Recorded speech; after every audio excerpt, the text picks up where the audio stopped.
নমস্কার, আমি বরুণ ঘোষ বলছি। বাঙালি ইনভেস্ট করো চ্যানেলে আপনাদের সবাইকে স্বাগত। আমার আজকের ভিডিওটা দেখুন। আপনি কি মিউচুয়াল ফান্ড থেকে এক্সট্রা রিটার্ন করতে চান? তাহলে কি করতে হবে, কি কি পয়েন্ট আপনি জানলে আরো এক্সট্রা রিটার্ন করতে হবে, এই ভিডিওটা পুরো দেখুন, তাহলে বুঝতে পারবেন।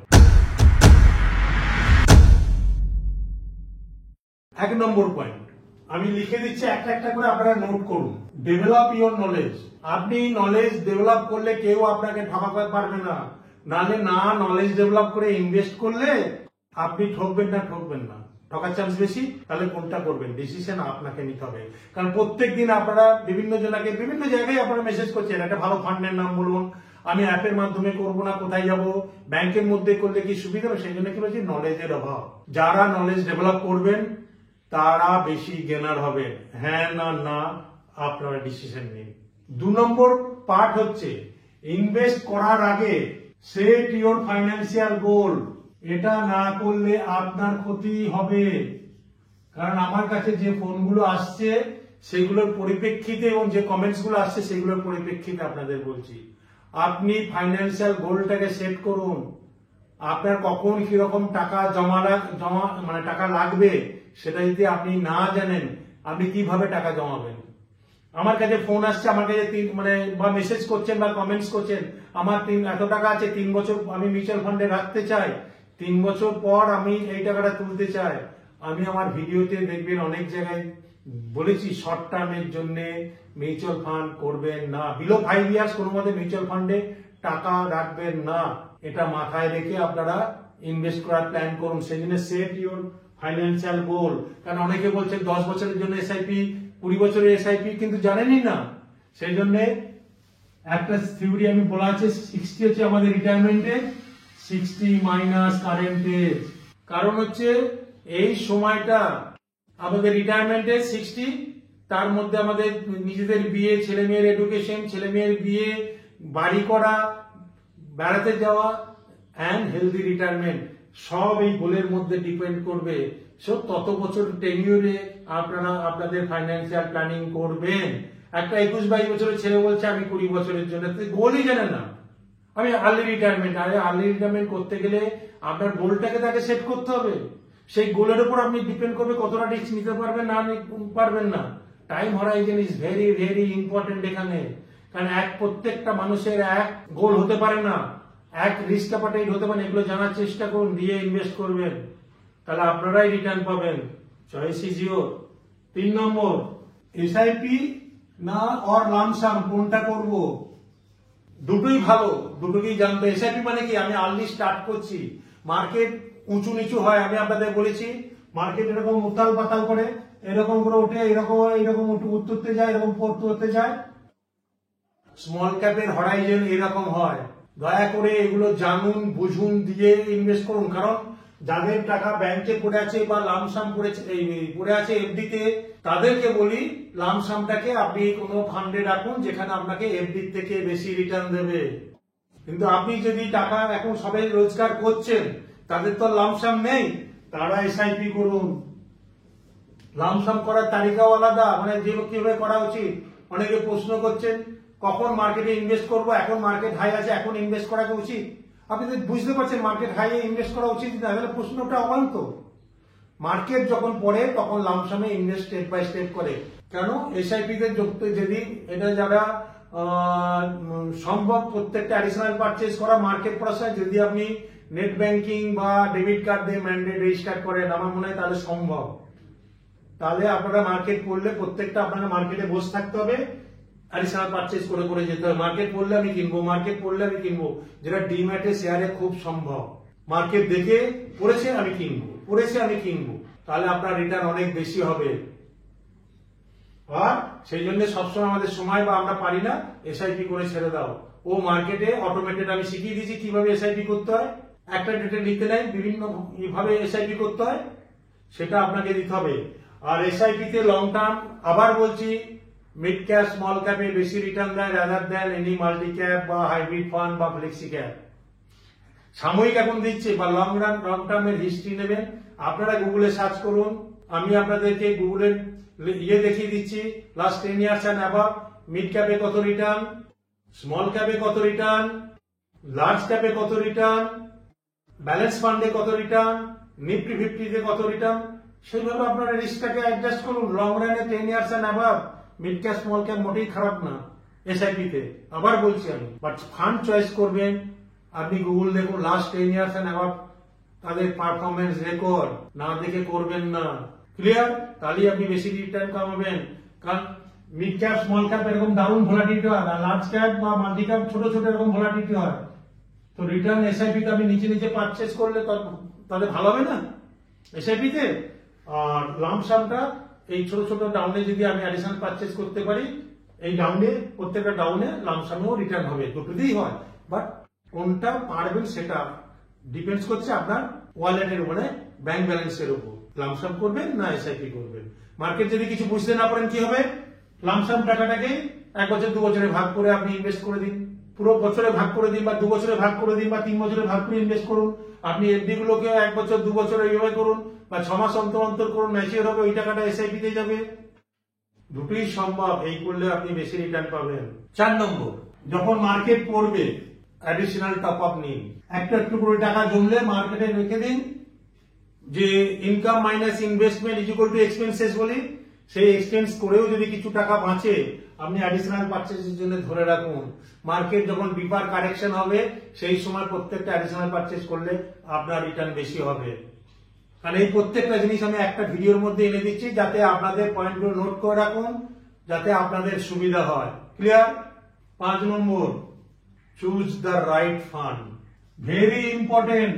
আপনি ইন্ডেক্স ফান্ডে এসআইপি করছেন, মার্কেট গ্রোথ নে ভোলাটিলিটি টাকা সেফ সব জায়গায়, বাট বেশি রিটার্ন পেতে গেলে বেশি একটু রিস্ক নিতে হবে। যারা রিস্ক অ্যাপাটাইজার রিস্ক নিতে পারবেন লং রানে, আপনাদের বয়স কম, আপনারা মিড ক্যাপ স্মল ক্যাপে দয়া করে এসআইপি করলে বেশি রিটার্ন পাবেন। মিলিয়ে নিন, গুগল সার্চ করুন, যেটা আমি ডেটা দিয়ে দিলাম। 6 নম্বর, অনেকে দেখছি মিউচুয়াল ফান্ডে ডিভিডেন্ড অপশন নিয়ে নিয়েছেন এন্ড ডিভিডেন্ড ইনভেস্ট করছেন। খবরদার নেবেন না dividend option. Dividend is your taxable income. আপনার ইনকাম মানে স্যালারি ইনকাম বা গ্রস ইনকামের সঙ্গে যোগ হয়ে যায় ডিভিডেন্ড ইনকাম। এখানে এলটিসিজি মানে হয় না। ক্লিয়ার? এটা মাথায় রাখবেন। ডিভিডেন্ড রিইনভেস্টমেন্ট অপশন নেবেন না। কারণ আমার কাছে যারা এসেছেন তাদের দেখে আমি এই বক্তব্যগুলো রাখছি। ডিভিডেন্ড রিইনভেস্টমেন্ট খবরদার করবেন না। 7 নম্বর, স্টার্ট আর্লি। বয়স যত অল্প হবে তত তাড়াতাড়ি শুরু করুন, নলেজ গ্যাদার করুন, নিজেরা ইনভেস্টমেন্ট পড়াশোনা করুন, দিয়ে শিখুন। Start early. যত কম বয়সে করবেন কি হবে, আপনাদের আমি অনেক ক্যালকুলেটররা হিসাব দেখাচ্ছি। একটি ছেলে হিসাব দেখাচ্ছি, একটা 25 বছরের ছেলে, কারণ সবাই তো আর এক ভিডিও দেখেন না, প্রত্যেকটা ভিডিও তো অনেকে দেখেন, নতুন নতুন অনেকে দেখছেন, সেই জন্য আবার ক্যালকুলেশনটা দিয়ে দিচ্ছি। একটা ছেলের বয়স 25 থেকে 30, তার মানে সে রিটায়ারমেন্ট এজ মানে 60 মাইনাস ওই আমি 25 বা 30 আর 30 ধরলাম, তার মানে 30 টু 35 বছর। আর একজন স্টার্ট করছে 40 বছরে, তার মানে 60 মাইনাস 40 20 বছর। এ বেশি টাকা দিচ্ছে। ধরুন যে আর্লি স্টার্ট করেছে, সে যদি একটা 10,000 টাকার এসআইপি করে, আমি একটা রাফ এক্সাম্পল দিচ্ছি, যার যেমন ক্ষমতা। গুগলে আপনি প্লে স্টোর থেকে এসআইপি ক্যালকুলেটর ডাউনলোড করবেন, দিয়ে আপনি যেটা পারবেন সেই অ্যামাউন্ট বসাবেন। আমি থিওরিটা বলে দিচ্ছি। ধরুন 10,000 টাকা একটা 30-35 মানে 30 বছরে কত জমাচ্ছে, 30 বছর টেনিওর দেবেন। আর অ্যাভারেজ রিটার্ন আমি বলেছি লাস্ট পারফরমেন্স, আপনারা তো বললাম গুগল সার্চ করে দেখে নিন কত রিটার্ন দিয়েছে মিড ক্যাপ স্মল ক্যাপ। আমি 15% ধরলাম, কোনো টপ আপ দেবেন না। 36 লাখ দিয়েছেন 30 বছরে 10,000 করে, আর আপনার ভ্যালু হচ্ছে 7 কোটি।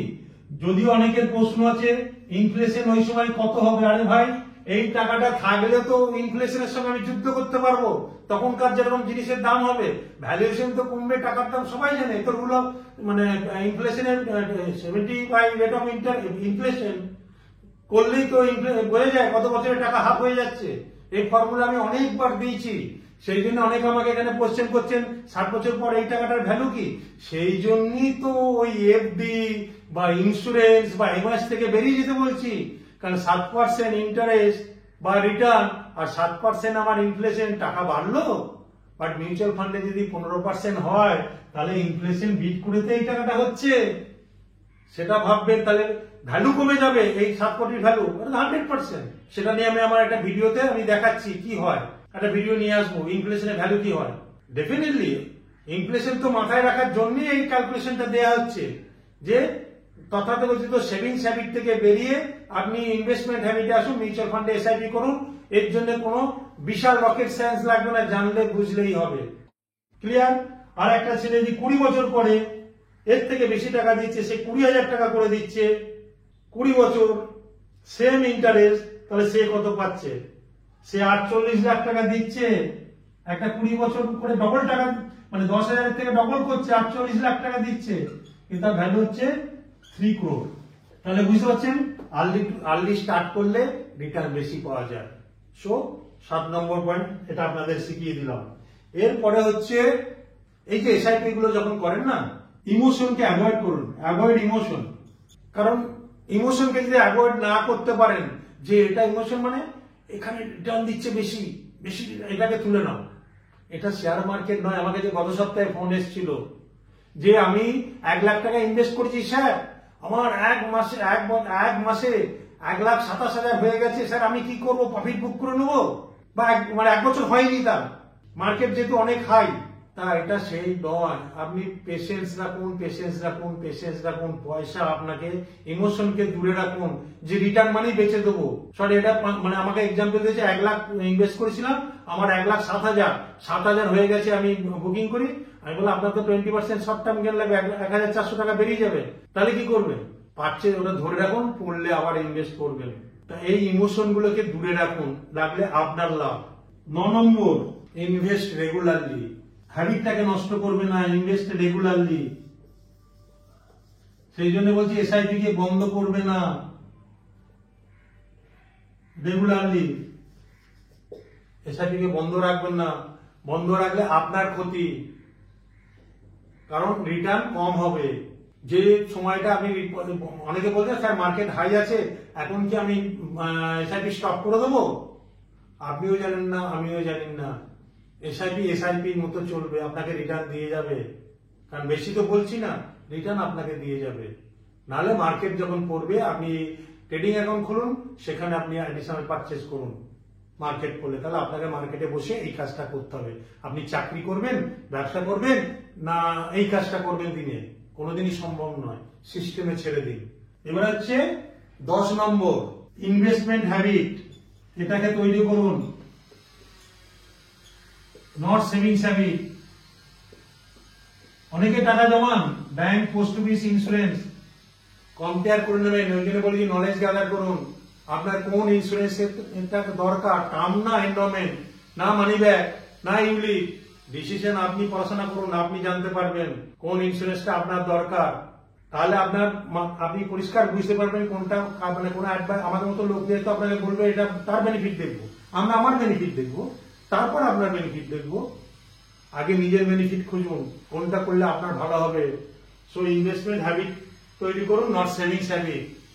কোথায় ইনভেস্ট করলে আপনি পয়সা বানাবেন, এটা আপনাকে পড়াশোনা করে জানতে হবে, তাহলেই আপনি পয়সা বানাবেন। Last point, invest in tax efficiency manner.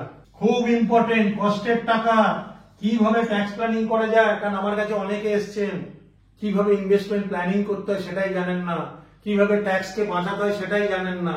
কারণ এমন ভাবে প্ল্যান করবেন কিভাবে ইনভেস্ট করলে এবং নতুন ইনভেস্টমেন্টে রূপান্তরিত করবেন। একটা পারচেজ করলাম, আমি 1 বছরের মধ্যে, 5 বছরের মধ্যে তুলে নিচ্ছি, আমার ট্যাক্স লাগছে। উইদিন এ ইয়ার যারা এসডব্লিউপি করছেন তাদের শর্ট টার্ম ক্যাপিটাল গেইন লাগবে। যদি 10 টাকাও প্রফিট হয়, 2 টাকা ট্যাক্স লাগবে।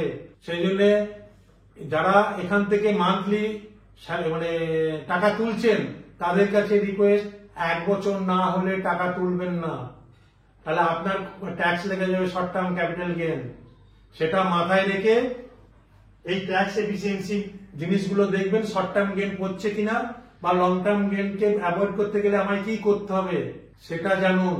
5 বছর অন্তর আমি যদি সেখান থেকে টাকা জমলে 1,25,000 এক বছর পর থেকে 1,25,000 প্রফিট হলে আজকে পারচেসটাকে সেল করে দিলাম, দিয়ে আবার যদি কিনে নিই তাহলে তো নতুন ইনভেস্টমেন্ট হয়ে গেল।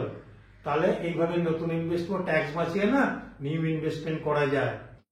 মাথায় রাখবেন, জানলে বুঝলে আপনার লাভ। এই জিনিসগুলো আপনারা লিখে রেখে প্র্যাকটিস করুন, নলেজ গ্যাদারিং করুন, পয়সা কামাবেন আপনারা। ভালো লাগলে বাঙালিদের মধ্যে প্রচুর পরিমাণে শেয়ার করবেন, যারা তারাও এগুলো শিখতে পারে, জানতে পারে। এবং দরকার করে আবার বলছি, ট্রেনিং নিজেদেরকে নলেজ ডেভেলপ করুন এই সম্বন্ধে, পয়সা আপনাকে দিয়ে যাবে। বাকি চেষ্টা আপনার। নমস্কার।